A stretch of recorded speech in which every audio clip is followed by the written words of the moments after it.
Akwatidde ekibiina ki NRM bendera ku kifo ky'omukulembeze w'eggwanga Yoweri Kaguta Museveni atandise okutalaaga ebbendebende ly'etteeso ng'awenja kalulu. Olwaleero n'abadde mu disitulikiti y'e Kalaki kwosa ne Kabelamaido. Abakulembeze mu kitundu kino nga bakulembeddwamu ssentebe wa NRM mu disitulikiti y'e Kabelamaido Ali Hassan Emetu baloopedde omukulembeze w'eggwanga nga bwe balina okusomoozebwa kw'entambula y'oku mazzi okulwawo okumaliriza ekidyeri ekigatta disitulikiti eno ku disitulikiti y'e Buyende. Your Excellency, we are requesting for your kind intervention to speed up this process. The ferry is already available, the construction is taking place.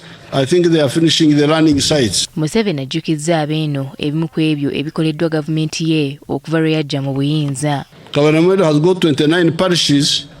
26 of them have at least one government primary school. Alagidde bannadiini mu kitundu kino okwekolamu Sacco gavumenti mw'enaayita okubakulakulanya. But the reverends, the sheikhs, they will have in their dioceses. We don't want to mix them up. The Muslims will have theirs, the Catholics there, the Protestants theirs, the bonna theirs. We shall work diocese by diocese. N'abakulembeze b'ennono mu bbendebende ly'etteeso nabo si baakusuulibwa mu guluka. Also the cultural leaders. With wealth creation, we don't want spectators. Museveni era asuubizza okuyambako okukwasizaako abavubi ng'abakolera ku ngeri gye bayinza okutumbulamu omulimu gwabwe. So these wetlands on the side, I will help you to make the fish ponds because they are a bit expensive. They need some equipment to excavate them. I will help you to make the fish ponds area by area. You will earn a lot of more money than what you are earning now. Museveni olunaku olw'enkya wakubeera mu disitulikiti y'e Amuriya kwosa ne Katakwi.